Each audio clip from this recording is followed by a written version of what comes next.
तो हमें सपना आज से नहीं 2016 से दिखा रहे हैं कि राज्यसभा भेजूंगा।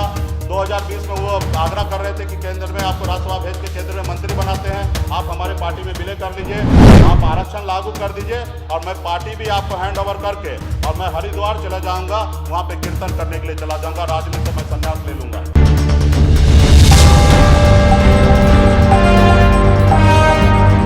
नमस्कार, डीटीवी भारत में आपका स्वागत है। मैं हूं आपके साथ पूजा वर्मा। वीआईपी सुप्रीमो मुकेश सहनी ने आज प्रेस कॉन्फ्रेंस किया। इस प्रेस कॉन्फ्रेंस के जरिए उन्होंने बीजेपी पर, एनडीए पर निशाना साधा, लेकिन खास बात ये रही कि इसमें उन्होंने कई सारी बातें कही, सफाई भी देने की कोशिश की। सफाई उन आरोपों पर जिसको बीजेपी ने लगाया था। जी हां, बीजेपी ने कई सारे आरोप लगाए थे मछुआरा समाज को लेकर। मुकेश सहनी ने कहा कि मछुआरे समाज को आगे बढ़ाने के लिए उन्होंने तमाम कार्य किए हैं। उन्होंने ये तक आरोप लगाया कि कई सारी योजनाओं को पास ही नहीं किया गया है।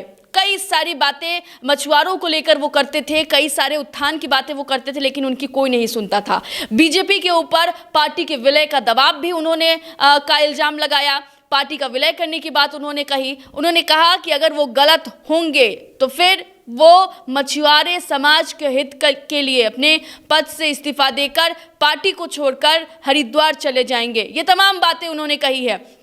उन्होंने एक बड़ी बात ये भी कह दी है कि मछुआरे समाज की ही वजह से देखिए सीएम को मुख्यमंत्री बनने का मौका मिला, बिहार में सरकार बनी। ये बातें, बड़ी बातें कुछ मुकेश सहनी ने आज इस प्रेस कॉन्फ्रेंस के जरिए कही है। उन्होंने ये दबाव डालते हुए कहा कि उन्हें झुकाने की कोशिश की गई है बीजेपी के जरिए, लेकिन वो झुकेंगे नहीं। उन्होंने ये कहा कि वो अब तमाम पार्टी के कार्यकर्ताओं से बिहार के अलग अलग जिलों में जाएंगे, मुलाकात करेंगे, पार्टी के कार्यकर्ताओं से, संगठन से मुलाकात करेंगे और पार्टी को और आगे बढ़ाने की कोशिश करेंगे और अगले चुनाव में अपने बलबूते पर चुनाव लड़ेंगे और जीत हासिल करेंगे।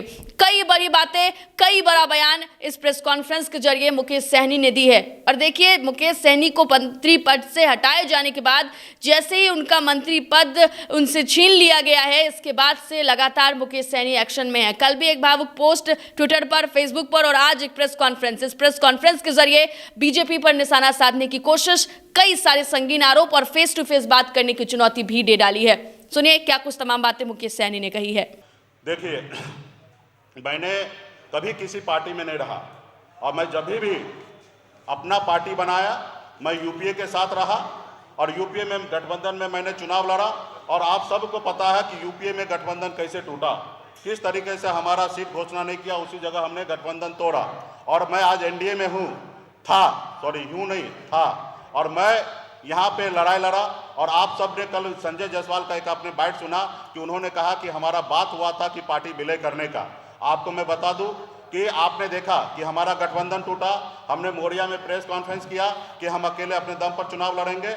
दिल्ली से फ़ोन आता है, मैं दिल्ली जाता हूं और 4 घंटे में डिसीजन होता है कि आप हमारे एनडीए का पार्ट बनिए और आपको हम इतना सीट देते हैं। तो वहाँ पे पार्टी विलय का कोई चर्चा ही नहीं है।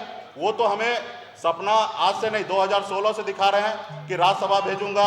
2020 में वो आग्रह कर रहे थे कि केंद्र में आपको राज्यसभा भेज के केंद्र में मंत्री बनाते हैं, आप हमारे पार्टी में विलय कर लीजिए। 2025 में आपको बिहार का मुख्यमंत्री बनाएंगे, ये सब ऑफर दे रहे थे और तमाम वो कह रहे थे कि आप हमारे पार्टी में विलय कर लीजिए। लेकिन हम उसको हंसते हंसते, और वो भी हमेशा मजाक में कहें, और मैंने हंसते हंसते उसको एक ही जवाब दिया कि आप हमारा जो उद्देश्य ये पार्टी बना है उस उद्देश्य को पूरा कर दीजिए, आरक्षण दे दीजिए, तो निश्चित तौर पे आप जो बोलेंगे वो मैं करूंगा। तो मैं आज भी कहता हूं कि जो उद्देश्य से मेरा ये पार्टी बना है वो आरक्षण आप केंद्र सरकार से लागू हो सकता है। जब बंगाल में आरक्षण है, दिल्ली में आरक्षण है, तो केंद्र सरकार से आरक्षण लागू हो सकता है। आप आरक्षण लागू कर दीजिए और मैं पार्टी भी आपको हैंड ओवर करके और मैं हरिद्वार चला जाऊंगा, वहाँ पे कीर्तन करने के लिए चला जाऊंगा, राजनीति से मैं संन्यास ले लूंगा। लेकिन आप ये नहीं करेंगे। एक गरीब का, पिछड़ा का बेटा आगे बढ़ रहा है, तो बताइए लोकतंत्र का ये हत्या है कि नहीं है कि किसी पार्टी को दबाव डालकर, प्रेशर डालकर और उस पार्टी को अपने में विलय करा लेना, ये लोकतंत्र के बीच में यह हत्या है कि नहीं है। तो उन्होंने खुद सिद्ध कर लिया कि मैं इनको हमेशा बात कर रहा था कि पार्टी विलय करने का। तो इसलिए आप लोगों के बीच में मैं देखा कि मैंने अपनी कुर्सी को किस तरीके से मैंने गंवाया, क्योंकि मेरा एक ही ध्येय है कि संपूर्ण बिहार और देश में निषाद समाज का कल्याण हो, निषाद समाज का हक अधिकार के लिए लड़ाई लड़े। आज मेरे में क्या था, उन्होंने तो कहा कि पार्टी विलय कर लेना, तो मैं अगर पार्टी विलय कर लेता तो उसके हिसाब से मैं आज मंत्री रहता, हमारे सब चीज़ रहता, मान सम्मान रहता, लेकिन मैंने इसको त्यागा, मैंने उसको ठुकराया।